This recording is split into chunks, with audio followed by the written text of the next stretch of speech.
నువ్వు కాదనింది లవ్ అని, ప్రేమ అని ఇంకొక అన్నారు ఎవరు. ఏదేమైనా 10వ తరగతి టైంలో, అంటే దాన్ని ఏమంటారంటే నూనూగు మీసాల యవ్వనం. అప్పుడప్పుడే మీసాలు వస్తాయి, పూర్తిగా రాలేదు అని గోకుతా ఉంటారు. గోకిన్రా ఎవరన్నా? చప్పట్లు కొడుతున్నారు. నువ్వు ఇప్పుడేంటి ఇట్లా అంటున్నావు? ఇప్పుడు గోకలేదులే, 10వ తరగతి గురించి చెప్తున్నా నేను.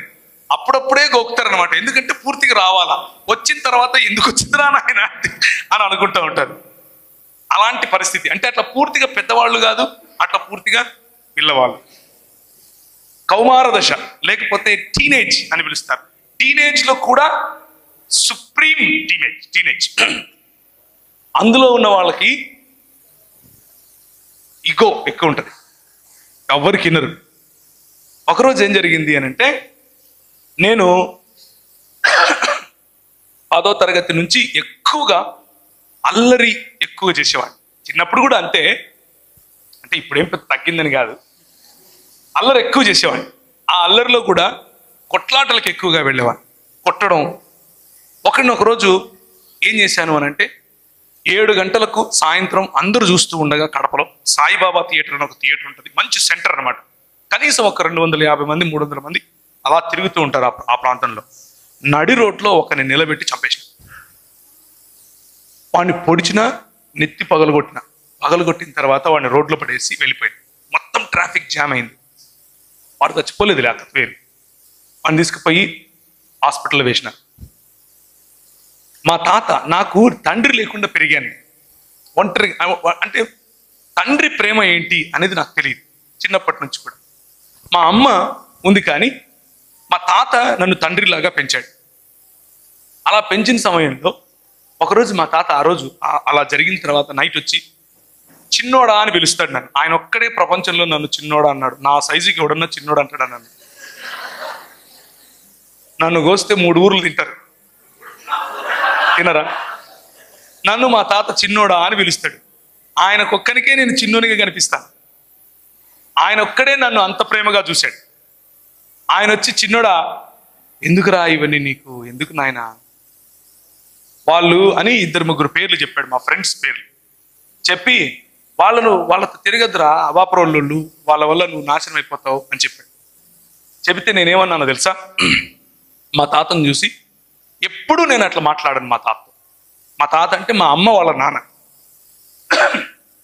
ఆయనను చూసి, ఏం తాత కళ్ళు తిరుగుతున్నాయా అన్నాను. ఏమన్నాను? కళ్ళు తిరుగుతున్నాయా అన్నాను. ఫ్రెండ్షిప్ అనేది మన సొంత తల్లిదండ్రులను కూడా లెక్క చేయనంత కనిష్టంగా ఉంటుంది. ఫ్రెండ్షిప్ అనేది మన సొంత ఇంటి వాళ్ళను కూడా లెక్క చేయనంత కనిష్టంగా ఉంటుంది. కొన్ని స్నేహాలు మంచికి దారితీస్తాయి, కొన్ని స్నేహాలు నా జీవితంలో లాగా చెడుకు కూడా దారితీస్తాయి. నేను వాడిని కొట్టింది ఎందుకు అనంటే, మా అన్న మీద కత్తేసాడు అని. వాడు మా అన్న మీద కత్తెందుకేసాడు అనంటే, నా ఫ్రెండ్, ఒకనొక నా ఫ్రెండ్ని వీడు ఏదో అంటుంటే మా అన్న అడ్డం పడ్డాడని. కేవలం ఫ్రెండ్షిప్ అనేటటువంటి ఒకే ఒక్క కారణం చేత మన నిర్ణయాలు మారుతూ ఉంటాయి. మన నిర్ణయాలలో లోతులు మనకు ఉన్నటువంటి ఫ్రెండ్షిప్ కారణంగా వస్తూ ఉంటాయి. నేను 2007లో అమెరికాలో దాన్ని ఏమంటారు, కేవలం ఫ్రెండ్షిప్ కారణంగా నా వెనుక 3 పోలీసు వ్యాన్లు పడేంత స్పీడ్ నడిపాను బండిని. మనం ఎక్కువగా స్పీడ్ వెళ్తే మన దేశంలో మహా అయితే ఇంటికి టికెట్ వస్తుంది, అంతే కదా. కానీ అమెరికాలో అలా కాదు, వెనకల పోలీసు వాళ్ళు పడతారు. కానీ నా ఫ్రెండ్ ప్రోత్సాహం కారణంగా నేను అలా చేశా. ఫ్రీవే మీదకి ఎక్కిన తర్వాత ఇంత లిమిట్లోనే వెళ్ళాలి అని ఉంటుంది, కానీ నేను దాన్ని దాటి వెళ్ళాను. రిస్క్ తీసుకోవటం. ఎందుకు రిస్క్ అని అంటే, అది రాత్రంతా ప్రయాణం చేసి లాస్ ఏంజలస్ అనే సిటీ నుండి గ్రాండ్ క్యానియన్ అనే ప్రాంతానికి వెళ్ళటానికి దాదాపు 7:30-8 గంటలు పడుతుంది. అంత దూరం తక్కువ సమయంలో వెళ్ళాలి అని ఆ పని చేశాం, కేవలం ఫ్రెండ్స్ కోసం. ఫ్రెండ్స్ అనేది మన జీవితంలో అంత కేంద్రం కదా, వెరీ ఇంపార్టెంట్, అవునా కదా. We can take any risk for that kind of friendship. మన స్నేహితుల కోసం మనం ఎంత రిస్క్ అయినా తీసుకుంటాం. స్నేహితుల కోసం కొంతమంది కొన్ని సంవత్సరాల క్రితం నేను మద్దెల చెరువు సూరి, విన్నారా పేరు ఎప్పుడన్నా? మా కడప జిల్లా వాడే. ఈ పరిటాల రవి అనే అతన్ని చంపి బయటకు వచ్చిన తర్వాత సూరి ఎవరు చంపారు? సూరి చంపించాడు. ఎవరు చంపారు? ఆ సూరి చంపితే ఎవరు చంపారు అని అంటే ఒంగోలు ప్రాంతానికి చెందిన ఒక రౌడీ. TV9 వాళ్ళు వచ్చి ఆయన దగ్గర మైక్ పెట్టి అడిగారు, ఎందుకు బాబు, ఎందుకురా చంపావు అని అంటే, సూర్యన్న ముఖంలో నవ్వు చూడాలని చంపానన్నాడు. సూర్యన్న ముఖంలో నవ్వు చూడాలి. ఫ్రెండ్షిప్. ఈ ఫ్రెండ్షిప్ జైల్లో ఏర్పడింది వాళ్ళిద్దరికి. ఎక్కడ? కొన్ని ఫ్రెండ్షిప్లు ఎప్పటికీ తగ్గిపోవు. ఏంటి అవి? కొన్ని ఫ్రెండ్షిప్లు చాలా గాఢంగా లేకపోతే చాలా కనిష్టంగా ఉంటాయి. జైలు లాంటి ప్రదేశం, లేకపోతే బాధలు చెప్పుకునేటటువంటి ప్రదేశం, తాగుబోతుల మధ్య ఉండే ఫ్రెండ్షిప్. రాత్రి అయితే ఆమె ఇట్లా అన్నది, ఈడు అట్లా అన్నాడు అని ఒకరికొకరు ఏడ్చుకుంటూ చెప్పుకుంటుంటారు కదా. ఆ ఫ్రెండ్షిప్ తగ్గదు. ఎందుకు అని అంటే, నేను చెప్పాను కదా, ఉన్నది ఉన్నట్లుగా నిన్ను స్వీకరించగలవా, ఉన్నది ఉన్నట్లుగా నిన్ను స్వీకరించగలిగినటువంటి ఫ్రెండ్స్. నాకు కొంతమంది ఉన్నారు, నా బలహీనతలు తెలుసు. నేను మీ ముందు ఇప్పుడు ఎలా ఉన్నానో, ఇది నా ట్రాన్స్పరెన్సీ అంటే పారదర్శకత అంటాం కదా, అద్దం ముందు నిలబడితే ఉన్నది ఉన్నట్లు కనిపించడం, అది మీ ముందు నేను ఉండటం సాధ్యం కాదు. మీ ముందు నేను ఉంటే బహుశా నాతో మాట్లాడడం కూడా మానేస్తారేమో మీరు, బహుశా నేను చెప్పే మాటలు కూడా వినరేమో. ఇంకొక విషయం చెప్పంటారు, నేను ఒక్కడినే కాదు, భూమి మీద ఉన్న ప్రతి వ్యక్తి ఇంతే. కానీ ప్రతి వ్యక్తికి ఒక్క ఫ్రెండ్ ఉండాలి, ఒక్కడో ఇద్దరో ముగ్గురో.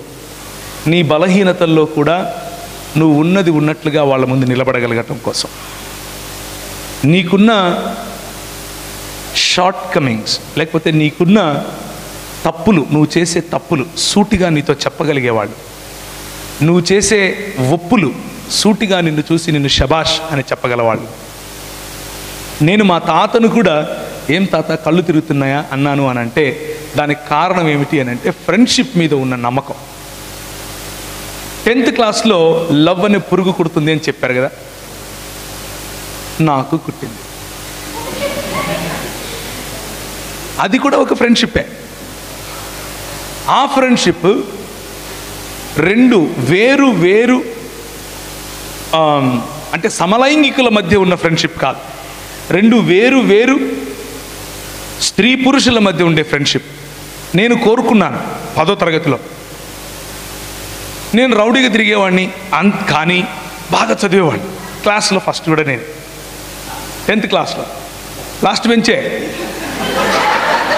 అందులో డౌటే లేదు, లాస్ట్ బెంచే. కానీ క్లాస్ ఫస్ట్ కూడా నేను, క్లాస్ ఫస్ట్ ఉండేవాడిని, లాస్ట్ బెంచ్లో కూడా ఉండేవాడిని. కాబట్టి ఆ అమ్మాయి నేను చేసే ఫోర్స్ తట్టుకోలేక బహుశా సరే ఈడి కర్మ అనుకుందేమో, నాతో ఫ్రెండ్షిప్ చేయడానికి అనింది. నేను ఆగమేఘాల మీద ఉన్నాను, ఇప్పుడు ఆగమేఘాల మీద తిరుగుతున్నాను. కానీ ఒకరోజు వచ్చింది, ఈ ఇంటర్మీడియట్లో చెప్పాను కదా, ఒకరిని చంపేసి ప్రయత్నం చేశాను. మా తాతతో కూడా ఇలా మాట్లాడాను. ఒకరోజు రాత్రి నాకు తెలియనటువంటి ఒక శక్తి, ఒక స్వరం. నేను ఎప్పుడు గిర్చలకి వెళ్ళేవాడిని కాదు, 2 సార్లు సంవత్సరానికి వెళ్తాను. చెప్పండి ఇవి, చూడు ఇక్కడ మా జాతి వాళ్ళు ఎంతమంది ఉన్నారు. నువ్వేమో ఫస్ట్ బెంచ్ అంటున్నావు, కూర్చో నీతో చాలా పని ఉంది, కూర్చో. చూడు ఇక్కడ ఇను, ఎన్నిసార్లు పోతాం? ఫస్ట్ది ఎప్పుడు, రెండోది న్యూ ఇయరా, చూడు గుడ్ ఫ్రైడే. ఎందుకు వెళ్తాం గుడ్ ఫ్రైడేకి? రస్నా ఇస్తారు, ఇస్తారా? ఇరా రస్నా తాగడం కోసం వెళ్ళిపోతాం, అవునా కదా? సో రస్నా కోసం వెళ్ళేవాడిని. ఈ రెండే తెలుసు నాకు, అంతకు మించి ఏం తెలీదు. క్రిస్మస్కు మా ఊర్లో కేకులు కూడా ఇచ్చేటోళ్ళు కాదు, కొత్త బట్టలు వేసుకుంటే అందరూ చూపించాలి అంతే. కేకులు లేవేం లేవు, కేకులు ఇచ్చేంత వరకు ఉంటే కదా హలో అని చెప్పి కానుకేసేసి పోయి దోశ తినాల, అంతేగాని మళ్ళీ కేకులు గీకులేముండవు మాకు. కేకులు మళ్ళీ న్యూ ఇయర్కి ఇచ్చేటోళ్ళు మా అంటే మా ప్రాంతంలో చెప్తున్నా. సో ఆ మాత్రం క్రైస్తవమే తెలుసు నాకు. మా అమ్మ మమ్మల్ని క్యాథలిక్ కుటుంబం అంటే క్యాథలిక్ చర్చిలకు తీసుకెళ్ళేది. మేము సంవత్సరానికి ఒకసారి వెళ్ళి గుండు కొట్టించుకొని వచ్చేటోళ్ళం. ఎక్కడ? చర్చిలో కాదు, వేలాంగణిలో, మద్రాసు దగ్గర వేలాంగణి అని ఒకటి ఉంటుంది అనమాట. అక్కడికి తీర్థయాత్రలు చేసేటోళ్ళం అనమాట. ఎందుకు చెప్తున్నాను అని అంటే మతం ఇలా ఉంటుంది అని చెప్పడం కోసం. కానీ ఏదో తెలియనటువంటి ఒక స్వరం, ఏదో తెలియనటువంటి ఒక శక్తి నన్ను కడప విడిచిపెట్టి బయటికి వెళ్ళిపోవాలి అని చెప్తా ఉంది. ఎలా? ఎక్కడికి వెళ్ళాలి? ఎక్కువగా నేను స్టూడెంట్ రాడికల్స్ ఉంటారు కదా, స్టూడెంట్ రాడికల్ యూనియన్ అనేవాళ్ళు, వారితో ఎక్కువగా తిరిగేవాడిని. ఆ రోజుల్లో తెలంగాణ ప్రాంతంలో వాళ్ళు చాలా ఉధృతంగా ఉండేవాళ్ళు. వాళ్ళను పీపుల్స్ వార్ అని కూడా పిలిచారు, వాళ్ళను ప్రజాశక్తి అని కూడా పిలిచారు, వాళ్ళను అన్నలు అని కూడా పిలిచారు. చాలా చాలా పేర్లు, PDSU ఇట్లాంటివి చాలా చాలా పేర్లతో వాళ్ళకు గుర్తింపు. మా ప్రాంతంలో స్టూడెంట్ రాడికల్ యూనియన్ అని ఉండేది. వాళ్ళతో నేను ఎక్కువగా తిరిగేవాడిని. సో తిరుపతికి వెళ్తే నాకు అక్కడ ఫ్రెండ్స్ ఎక్కువ. ఆ రోజుల్లో అక్కడికి వెళ్దాం అనుకున్నాను. మా అమ్మకి ఏం చెప్పలేదు. చిన్న ఒక బ్యాగ్ తీసుకుని అందులో కొన్ని బట్టలు పెట్టుకుని నేను వెళ్తున్నానమ్మా అని చెప్పాను. మా అమ్మ ఎందుకు రా అంది. రెగ్యులర్గా నేను బయటికి వెళ్ళేవాడిని. ఎందుకు అని అంటే 10th క్లాస్ నుంచి ఇంటర్మీడియట్ వరకు కొన్ని ప్రత్యేకమైన స్టడీస్ చేస్తాం మనం. ఏంటి అవి? Special classes, studies, combined studies. ఎక్కడ? కరెక్ట్. నైట్ స్టడీస్ చేస్తామా? నైట్ అవుట్ చేస్తామా? Night studies. కాబట్టి మా అమ్మకు అలవాటు అయిపోయింది, వీడి కర్మ వీడింతే ఇప్పుడు అని. నైట్ స్టడీస్ టైప్లో తిరిగేవాడిని. సో నైట్ స్టడీస్లో ఏం చేస్తాం మన అందరికీ తెలుసు కదా, ప్రత్యేకంగా చెప్పక్కర్లేదు. సో బ్యాగ్ తీసుకుని బయలుదేరాను. బస్ స్టాండ్కి వచ్చిన తర్వాత తిరుపతి టికెట్ కొనుక్కున్న తర్వాత నాకు హైదరాబాద్ వెళ్ళాలి అన్న ప్రేరేపణ. ఎందుకు వెళ్ళాలి హైదరాబాద్కి? నాకు ఎవరు తెలియదు హైదరాబాద్. కానీ హైదరాబాద్ టికెట్ కొనుక్కుని బస్ ఎక్కి వచ్చేసాను. ఇక్కడ ఒక ఆయన, మా ఊరు ఆయననే ఉంటే, ఆయన తీసుకెళ్ళి వాళ్ళ రూమ్లో పెట్టుకున్నాడు నన్ను. అలా హైదరాబాద్కి వచ్చాను. వస్తే వచ్చిన ఒక సంవత్సరానికి ఏం జరిగింది అని అంటే నా కథలో ఒక మలుపు వచ్చింది. ఏమై ఉండొచ్చు ఆ మలుపు? ఏంటి చూసావా? చూడు, కొంచెం నేర్చుకో. అంటే మీ అర్థమైపోయింది నాకు, సురేష్ రమేష్ అని. సురేష్ రమేష్ అని అర్థం.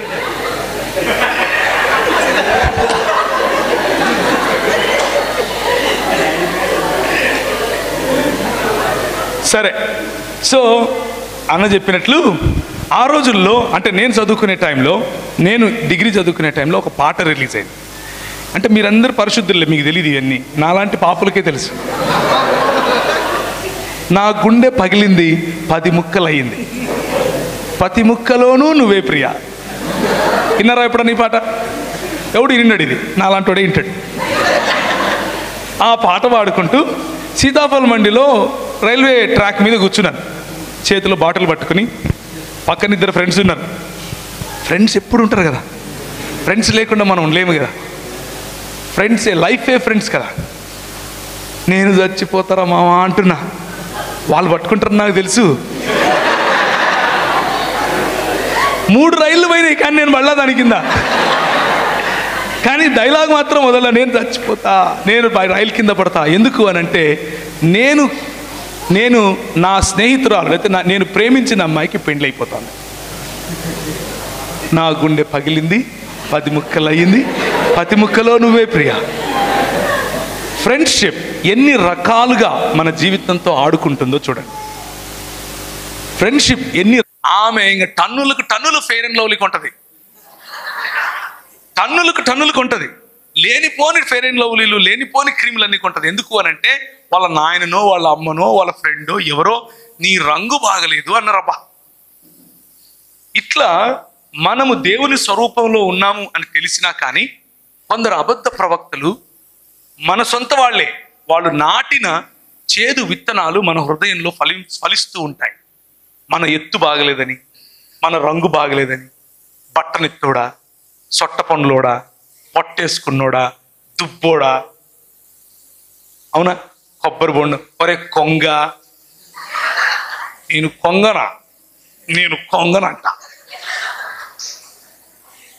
మనోళ్ళే, ఫ్రెండ్సే కదా, ఆల్ అవర్ ఫ్రెండ్స్. వాళ్ళు పెట్టి చిన్న చిన్న పేర్లు, ఆల్ ఇన్ ఫన్గా మాట్లాడుకునే మాటలే, కానీ అవి మన హృదయంలో చాలా బలంగా నాటుకొని పోతాయి. బలంగా నాటుకొని పోయి మనల్ని వెంటనే విడిచిపెట్టాం. అట్లే మా మ్యాథ్స్ టీచర్ కూడా 7వ తరగతిలో వెంటనే, నేను జవహర్ నవోదయ విద్యాలయంలో చదువుకున్నాను. నేనేమో పక్కా చెట్టు కింద కూర్చుని తెలుగు మీడియం. జవహర్ నవోదయ విద్యాలయకి పోతే వాళ్ళు లేనిపోని భాషలన్నీ చెప్తున్నారు, నాకు ఎట్లా వస్తుంది? రాదు. మ్యాథమెటిక్స్లో ఇంక నాకు అర్థమయ్యేది కాదు, పోయి ఇట్లా చేయి పెట్టేటోను అంతే. ఏమన్నా చేసుకో. ఎప్పుడన్నా కొట్టారని ఇట్లా పెట్టి, అంటే మీరు మీ స్కూళ్ళల్లో ఇప్పుడు అలా కొట్టరేమో. మేము చిన్నప్పుడు ఏమయ్యేదంటే ఇట్లా పెట్టి, ఇప్పుడు కూడా కొడుతున్నారా, సలాం అలైకుం అని చెప్పండి మీ సార్,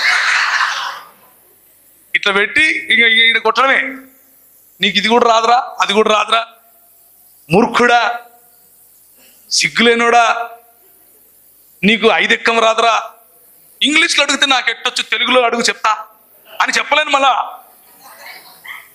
సారుకు చెప్పలేం కదా. Cos theta plus sine theta ఎంతరా, నాకేం తెలుసు, తీట పట్టింది, కొట్టుకో. కానీ 10th క్లాస్లో నా మ్యాథ్స్ 85%. ఎందుకో తెలుసా? 85% ఈ రోజుల్లో పెద్ద కష్టమేం కాదులే. మనోళ్ళు కొంతమంది పిల్లలు 94, 95 కూడా తెస్తున్నారు. ఎందుకు అనంటే, నా ఫ్రెండ్ వాడికి మ్యాథమెటిక్స్ రాదని వాళ్ళ ఆంటీ తెలుగు టీచరు మా స్కూల్లోనే, ఆమె వచ్చి బాధపడింది నా దగ్గర. ఏందోరా ప్రవీణ్, వీడికి రాజేష్ గారికి ఎన్నిసార్లు చెప్పినాను, వాడికి మ్యాథ్సే రావడంలే, నువ్వు బాగానే చేస్తావు కదా, కొంచెం హెల్ప్ చేయవాడికి అనింది. నా ఫ్రెండ్కు మ్యాథ్స్ రాదా? నా ఫ్రెండ్కి ఎట్లా మ్యాథ్స్ రాదు? మొన్నటి వరకు మూర్ఖుడా, 5 ఎక్కం రానోడా అని తిడుతున్నా కానీ ఒళ్ళప్పగించి నిలబడిన నేను నా ఫ్రెండ్ కోసం కొండలు పిండి చేస్తాను అని ఇంకా కూర్చొని మ్యాథ్స్ మొదలు పెట్టాను. మ్యాథ్స్ మొదలు పెడితే ఫ్రెండ్ కోసము మ్యాథమెటిక్స్లో అంత బాగా చదవగలిగాను. So what I'm trying to tell you is, friendship can be a good motivation. Friendship అన్నది మంచి motivation. At the same time friendship అన్నది తప్పుడు నిర్ణయాలు తీసుకోవటానికి కూడా మనకు ప్రోత్సహిస్తుంది. రెండూ జరుగుతాయి. సో ఇప్పుడు ఎక్కడున్నాం మనం? నా గుండె పగిలింది, 10 ముక్కలు అయ్యింది, ప్రతి ముక్కలోనూ నువ్వే ప్రియ. 2 ఫ్రెండ్స్ లాస్ట్ చేతులు కాళ్ళు పట్టుకుని ఇంటికి తీసుకెళ్ళిపోతే ఆ 2 ఫ్రెండ్స్ అక్కడ మా ఊరికి వెళ్ళిపోయారు. నేను ఇదే దేవదాస్ టైప్లో ఉన్నాను. నా వయసు అప్పుడు ఎంత? 18 సంవత్సరాలు, 18.5, 19 తీసుకోండి, 19 కాదు 18.5. ఆ రోజు అప్పట్లో ఒక ఆయన ఉన్నాడు, ఆయన నా భుజాల వరకు కూడా ఉన్నాడు, నాకంటే 4 ఏళ్ళు పెద్దోడు. ఆయన వచ్చి, బాబు ప్రవీణ్ మా దగ్గర ఒక యూత్ మీటింగ్ ఉంది, వస్తావా? నా మూడ్ ఎట్లుంది ఇప్పుడు? నా మూడ్లో నేను యూత్ మీటింగ్ పోయి నేనేం చేయాలా? యూత్ మీటింగ్ నేను రాను అని చెప్పి, లేదు ప్రవీణ్ నువ్వు రావాల్సిందే అన్నాడు. నేను రాను అన్నా. ఇప్పుడు పరిచయం పట్టింది అనుకో, అంటే జలుబు ఎన్ని రోజులు ఉంటుంది? గ్యారంటీ కదా. మాత్రలు వేసుకుంటే 2 వీక్స్ ఉంటుంది, వేసుకోకపోతే 1 వీకే ఉంటుంది కదా. అట్లా పట్టినాడు ఈయన కూడా. వదలడమేలా, శనివారం వరకు నువ్వు పోవాల్సిందే, రావాల్సిందే అని తీసుకుపోయి కూర్చుంటే వాళ్ళు పాటలు పాడుతున్నారు గిటార్ మీద, హల్లెలూయా, అంత ఇంగ్లీషే పాడుతున్నారు, అంత ఇంగ్లీషే. మేమేమో వీళ్ళంతా ఇంగ్లీషే పాడుతున్నారు, వీళ్ళేమో నాకు వాళ్ళు పాడేది ఒక్క ముక్క అర్థం కాలేదు, కానీ మ్యూజిక్ మాత్రం భలే ఉంది. ఆడపిల్లలకు పక్క పాడుతున్నారు, మగ పిల్లలకు పక్క పాడుతున్నారు, కొంతమంది ఏడుస్తున్నారు, చేతులు ఎత్తుతున్నారు. ఏమైంది వీళ్ళందరికీ అనుకుంటున్నా, ఏమైంది వీళ్ళందరికీ? నాకేం అర్థమైతే లేదు. పాట మాత్రం భలే ఉంది, వీళ్ళు ఎందుకు ఏడుస్తున్నారు అనుకున్న వాళ్ళు ఆరాధన చేస్తున్నారట. నాకేం తెలుసు అదంతా? మనకేం తెలియదు, మనకేం తెలుసు? ప్రస్తుతానికి 10 ముక్కలు అయ్యింది, ఇవన్నీ ఏం తెలియదు. కానీ గిటార్ చూసి భలే ఉందిరా గిటార్ అనుకున్నా. గిటార్ చూసి గిటార్ చేతిలో ఉంటే ఇంకేమన్నా ఉందా? గిటార్ రాదు, కానీ గిటార్ ఉండాలి చేతిలో. అయిపోగానే బయటకు వస్తానే ఇంత చాయ్ 2 బిస్కెట్లు ఇచ్చినారు. ఆ చాయ్ బిస్కెట్లు తింటుంటే అందరూ వచ్చి ఇంగ్లీష్లో మాట్లాడుతూ